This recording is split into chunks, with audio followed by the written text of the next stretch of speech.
ఇంకా ఎంతమందిని నీ దారికి అడ్డు తొలగించుకుంటావు వాలి? మహానుభావుడైన ఈ వాలిని పేరు పెట్టి పిలిచేంత ధైర్యం ఎవరికొచ్చింది?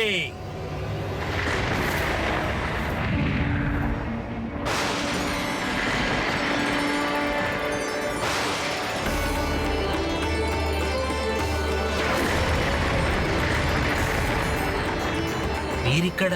అవును, నేను ఇంద్రదేవుణ్ణి.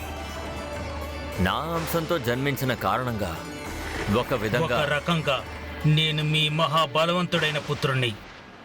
మీరు నాకు తండ్రి అవుతారు.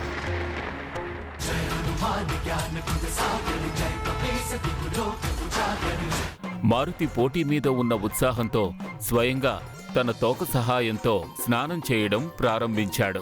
ఇక్కడ సుగ్రీవుడు గ్రహిస్తాడు అది నారద మహామునని. వారే వాలికి వివరించారు తన వినాశనానికి కారకుడు మారుతే అవుతాడు అని. అంజన స్నానాల గది దశను చూసి ఆశ్చర్యచకితురాలవుతుంది. ఒకవేళ సుమీరాజానికి తుఫాను రాలేదుగా? ఆ తరువాత మారుతికి అంగవస్త్రాన్ని వేసి శివ పూజకు తీసుకువెళ్తుంది.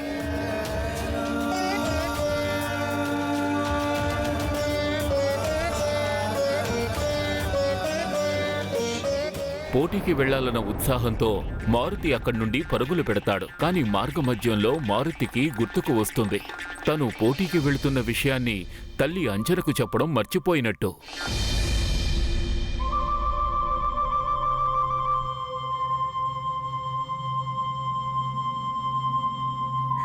పాత పాఠశాల అమ్మ చెప్పింది కదా, నా అనుమతి తీసుకోకుండా రాజభవనం దాటి బయటికి వెళ్ళకూడదని.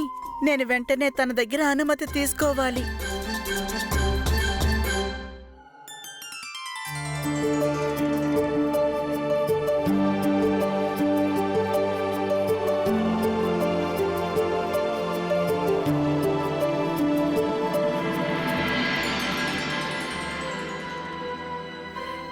ఏంటి ఆయమ్మా, మీరు పాలు తీసుకుని ఇక్కడికి వచ్చారా? మారుతి పాలు తాగి వెళ్ళలేదా? అమ్మా అమ్మా అమ్మా మారుతి పోటీ కోసం రాజభవనం నుండి బయటికి. ముందు మారుతి చక్కటి పిల్లల్లాగా పాలు తాగాలి. ఆ తరువాతే అమ్మ మారుతి మాటలు వింటుంది. అరే, ఈరోజు మారుతి కుంకుమ పెట్టుకోవడం మర్చిపోయాడా? దాసి, కుంకుమ డబ్బా తీసుకురా.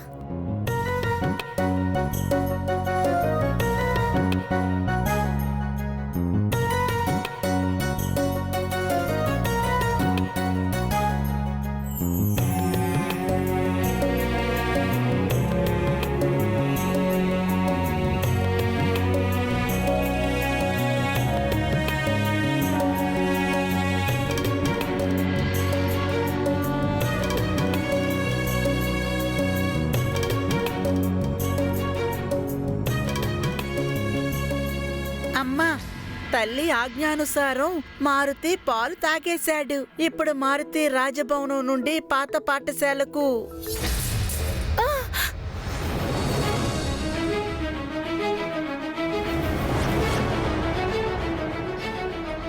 హర హర మహాదేవా, ఈ అర్థమైతే ఆగండి స్వామి.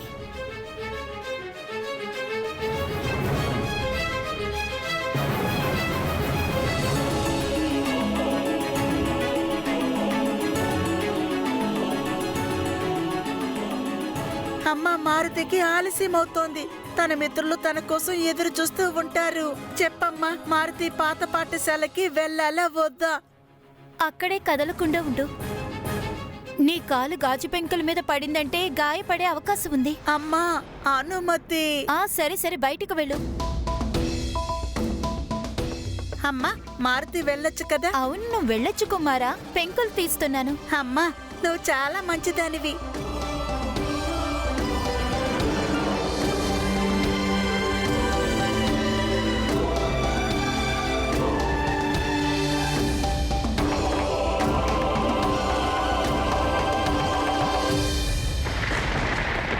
నేను ప్రాణాలతో ఉన్నంత వరకు మిమ్మల్ని తప్పులు నేను చెయ్యనివ్వను.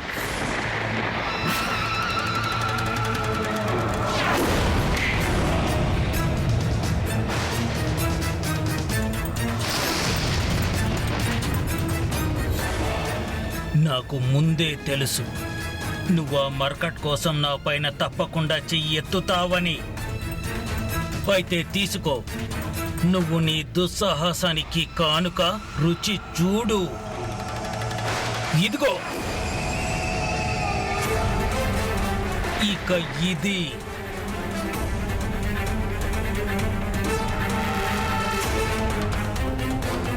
నా మీదే చెయ్యెత్తుతావా మోసగాడా, దేశద్రోహి, దురాచారి?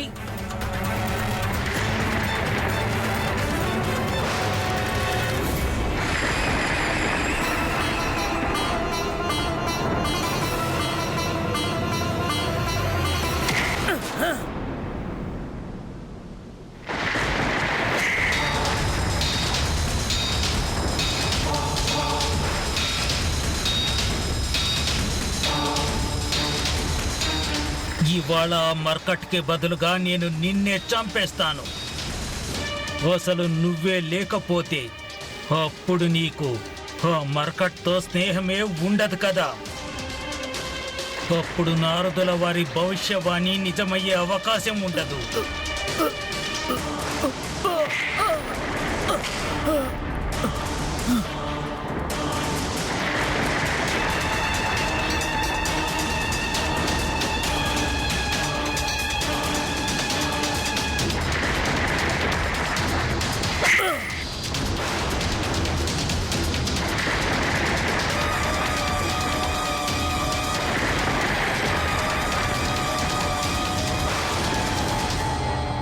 చాలా, నీ బలం ఇంతేనా?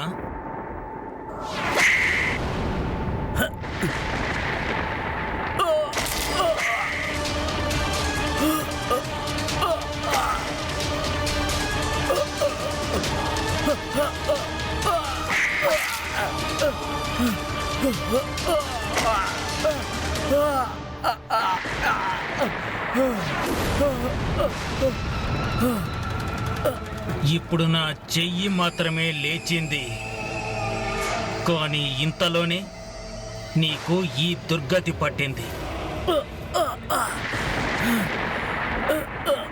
ఒకవేళ నా ప్రాణాంతకమైన గద నీపైన పడి ఉంటే అప్పుడు నువ్వు ఇంకెప్పటికీ లేచేవాడివి కాదు.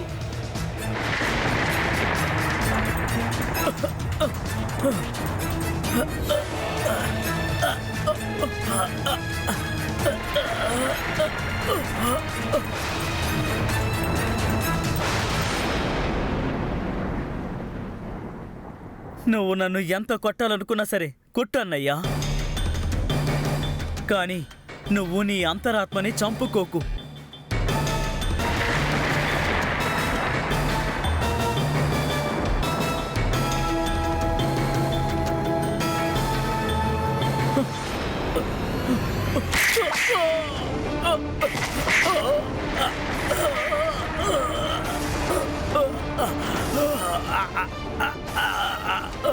నాకు నువ్విచ్చే జ్ఞానం ఏమాత్రం అవసరం లేదురా మూర్ఖుడా.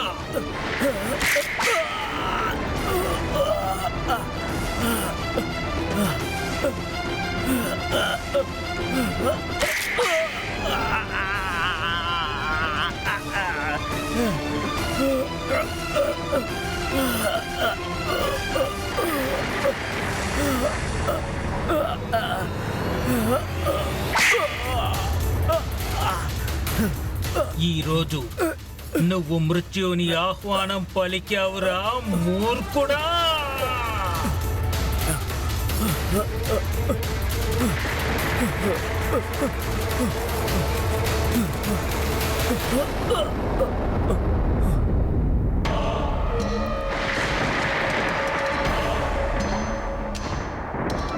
ఒక నిస్సహాయుడి మీద ఆయుధాన్ని ఎత్తడం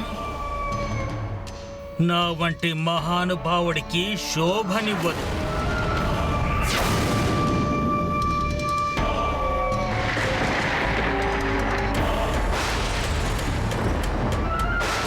నన్ను ఆపడానికొచ్చాడు.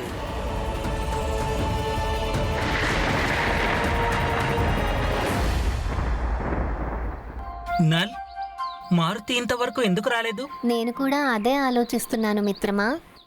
మారుతి ఒక బాలకుడు కదా, ఒకవేళ తను దారి తప్పలేదు కదా. మనము తనని మనతో పాటు తీసుకురావాల్సింది.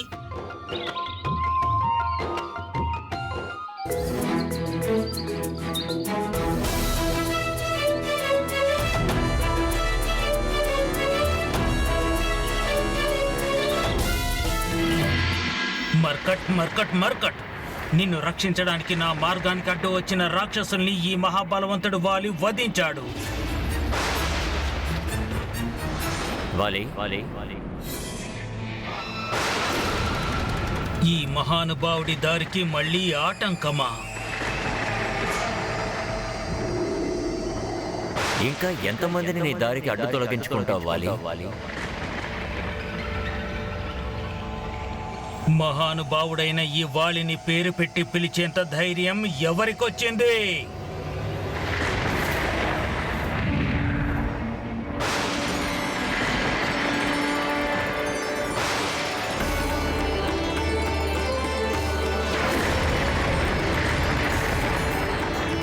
మీరిక్కడ? అవును, నేను ఇంద్రదేవుణ్ణి. నా అంశంతో జన్మించిన కారణంగా ఒక విధంగా ఒక రకంగా నేను మీ మహాబలవంతుడైన పుత్రుణ్ణి. మీరు నాకు తండ్రి అవుతారు. కానీ ఈ సమయంలో మీరిక్కడ? ఏ పుత్రుడైతే సత్య మార్గాన్ని వెడతాడో ఆ పుత్రుడు యొక్క తండ్రి ఏ సమయమైనా రావచ్చు. ఇక వీరికి చెప్పడమే మిగులుంది. ఇప్పుడు నేను కూడా నీ దారికి అడ్డున్నాను. అయితే నువ్వు నన్ను కూడా నీ దారి నుండి అడ్డు తొలగిస్తావా? ఇందాక నువ్వు సుగ్రీవుని తొలగించినట్టు. మీరసలు ఏం మాట్లాడుతున్నారు? మీరు నాకు తండ్రి, నాకు పూజనీయులు, ఆదర్శనీయులు. ఆదరణీయమా? పూజనీయమా? బహుశా అందుకే నువ్వు ఇంతవరకు నమస్కరించలేదు.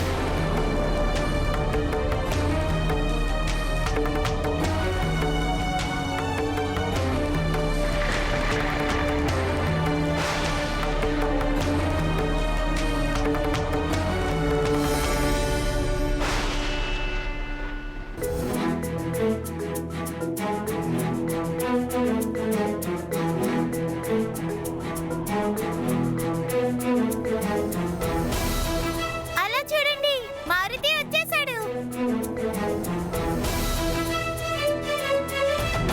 వచ్చేసాడు వచ్చేసాడు మారుతి వచ్చేసాడు మారుతి వచ్చేసాడు మారుతి వచ్చేసాడు మారుతి వచ్చేసాడు.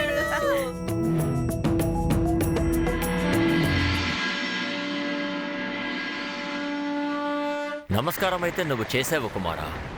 ఇక పరిణామం గురించి మాట్లాడదాం. పరిణామమా? మీరు ఏ పరిణామం గురించి మాట్లాడుతున్నారు నాన్నగారు? నేను నీ దుష్కర్మలో పరిణామం గురించి మాట్లాడుతున్నాను వాలి. మహానుభావుడు వాలి అని పిలవండి నాన్నగారు. ఒక చిన్న బాలకుణ్ణి హత్య చేయాలని పన్నాగం పన్నేవాడెప్పుడు మహానుభావుడు అనిపించకూడదు వాలి. నువ్వు నా నుండి ఏది ఎప్పుడు దాచలేవు. ఎందుకంటే నేను నీ మనసు ఇంకా ఆలోచనలో జరిగే ప్రతి చెడుని చాలా బాగా తెలుసుకోగలను. కేసరి పుత్రుడు జననం భగవంతుడు అసుతోష్ కారణంగా జరిగింది. అతడిని నువ్వు విడిచిపెట్టు, లేదంటే పరిణామం ఎంతో భయంకరంగా ఉంటుంది. యుద్ధం గురించి ఆలోచించే యోధుడిని మహానుభావుడు వాలిని పిరికివాడు అనుకుంటారు. మీరు అనవసరంగా నా గురించి చింతించకండి. తండ్రి అయిన కారణంగా నీ మంచి చెడు ఆలోచించడం మాత్రమే నా బాధ్యత కాదు, అది నా అధికారం కూడా. నువ్వు గనక అకారణంగా కేసరి పుత్రుడికి ఏదైనా హాని తలపెడితే అప్పుడు స్వయంగా నేను దేవరాజ్ ఇంద్రుడిగా విధాత ప్రకోపం నుండి నిన్ను రక్షించే అవకాశం ఉండదు.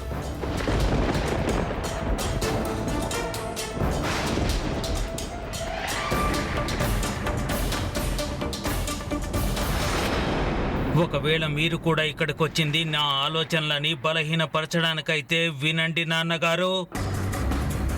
నా మంచి చెడుల గురించి ఆలోచించేంతటి తెలివి మీ కొడుకు ఉందని గుర్తుంచుకోండి నాన్నగారు. ఇక మీరు ఇక్కడి నుంచి వెళ్ళిపోండి నాన్నగారు. ప్రస్తుతం నువ్వు ఎవరితో మాట్లాడుతున్నావన్నది తెలుసుకోలేకపోతున్నావు కుమారా. నేను కేవలం నీ తండ్రి ఇంద్రదేవుణ్ణే కాదు, నేను దేవరాజు ఇంద్రుణ్ణి. బహుశా మీకు కూడా తెలిసే ఉంటుంది, నేను దేవరాజు ఇంద్రుడికి మహాబలవంతుడైన పుత్రుడిని. నేను ఎప్పుడు కూడా పరాజయం కావడాన్ని నేర్చుకోలేదు. ఇక ఇప్పుడు మీరు కూడా మీ బాధ్యతల్ని నెరవేర్చడం పూర్తి చేసుకోండి. ఇక నా వంటి మహానుభావుడిని విజయం సాధించాలని ఆశీర్వదించండి.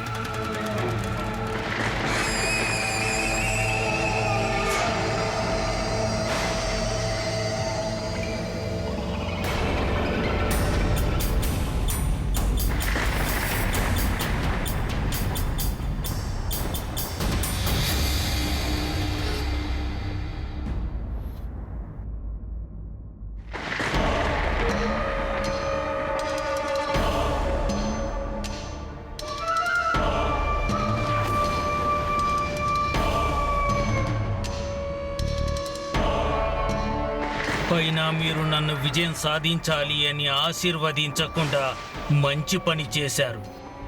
ఎందుకంటే ఈరోజు గెలుపు నా సొంతమవుతుంది. ఇక దాని శ్రేయస్సు కూడా నాకే దక్కుతుంది. ఈ ప్రపంచం నన్ను కూడా అనదు. మీరు ఆశీర్వదించిన కారణంగానే నేను విజయం సాధించాను అని.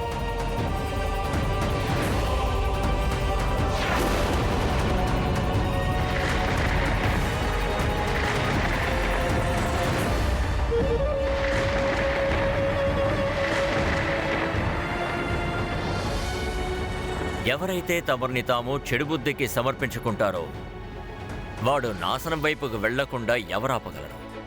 వినాశకాలే విపరీత బుద్ధి. మనం ఇంకా ఆలస్యం చెయ్యకూడదు నీలా. మనం మన పాత పాఠశాల వైపు వెంటనే బయలుదేరాలి.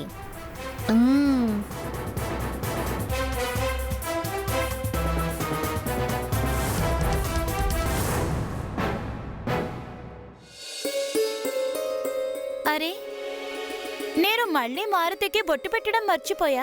నువ్వు అనవసరంగా చింతిస్తున్నావు దేవి. మారుతి తిరిగి వచ్చిన తర్వాత అప్పుడు తనకి బొట్టు పెడదువు.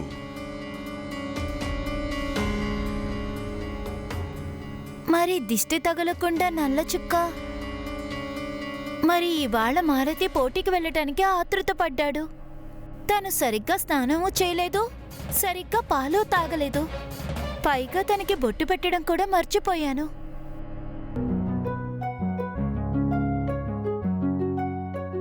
నువ్వు సరేనంటే మారుతిని ఇప్పుడే పిలిపిస్తాను దేవి. నువ్వు తనకి బొట్టు పెట్టాక చింత నుండి ముక్తి పొందొచ్చు. మీ పవన వేగపుత్రుడు మారుతి ఈ పాటికి రాజభవనానికి ఎంతో దూరం వెళ్ళుంటాడు. వదిలేయండి స్వామి. తను తిరిగి వచ్చిన తర్వాత తనకి నేను దిష్టి తీస్తాను.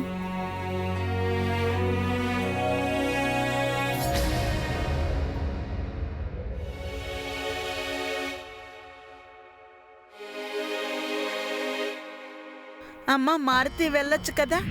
నువ్వు వెళ్ళు కుమారా, నేను పెంకులు తీస్తున్నాను. అమ్మా నువ్వు చాలా మంచిదానివి. ఎందుకో తెలీదు, ఇవాళ నా మనసు ఎంతో కంగారు పడుతుంది. అంజనకు తన పుత్రుడు మారుతి రక్షణ గురించి చింత కలిగింది.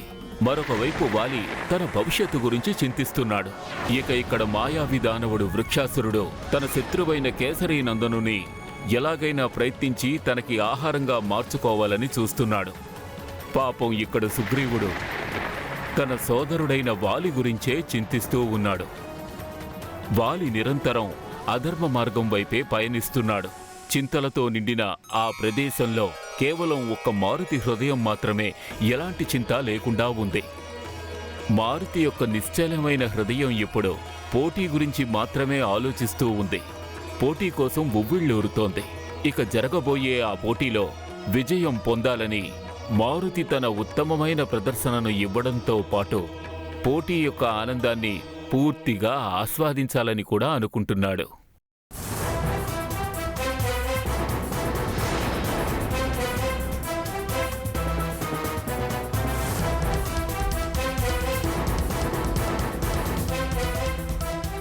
ఇక్కడ ముందుకు వెళ్లే మార్గమంతా ముళ్లబాటతో నిండి ఉంది. ఇప్పుడు పాత పాఠశాలకు మనం ఎగురుకుంటూ వెళ్ళాలా?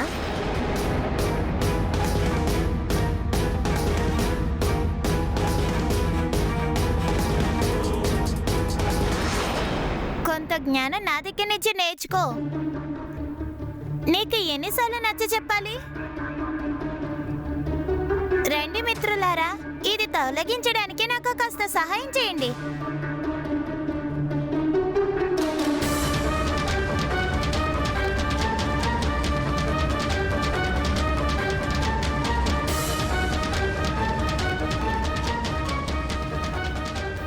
ఎవరో ఇందాక అన్నారు ఇక్కడి నుంచి ముందుకు వెళ్ళడానికి దారి లేదని. అయితే పదండి. రా కేసరి నందన, నన్ను ఆనందపరచు. రా రా